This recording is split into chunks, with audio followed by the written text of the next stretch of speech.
অনেক দিন পর বাড়িতে আসলাম, এসে দেখি লিচু গাছে অনেক লিচু ধরেছে আর লিচুগুলো পেকে গিয়েছে। এই লিচু গাছে আরও অনেক লিচু ধরেছিল, বাদবাকি লিচুগুলো পাকার কারণে বাড়ির লোকজন পেরে খেয়ে নিয়েছে আর এগুলো আমাদের জন্য রেখেছিল। এখন আমরা এগুলো পেরে কিছু লিচু এখানেই খাবো আর আত্মীয় স্বজনকে কিছু দিয়ে যাব আর কিছু আমাদের বাসায় নিয়ে যাব।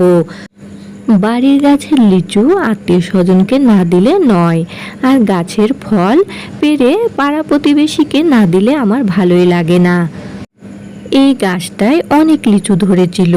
আমরা যখন এর আগে ঈদে এসেছিলাম, সেমা ঈদে, তখন এই গাছটায় মোল ধরেছিল আর এখন এসে দেখি লিচু ধরেছে এবং লিচুগুলো পেকেও গিয়েছে আর লিচুগুলো কালারটাও সুন্দর হয়েছে, দেখতেই মজা লাগছে।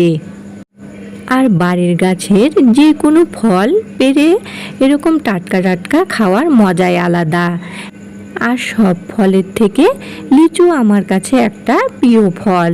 এই লিচুটা খেতে আমার কাছে খুব বেশি ভালো লাগে।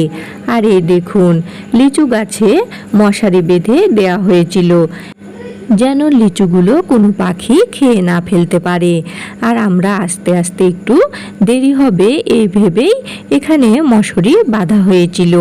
আর এই দেখুন, লিচুগুলো পাড়া হয়ে গিয়েছে। লিচুগুলোর পাতা ছিল, পাতাগুলো ছাড়িয়ে নিয়েছি। এখন এই লিচুগুলো আমরা বাসায় নিয়ে যাব।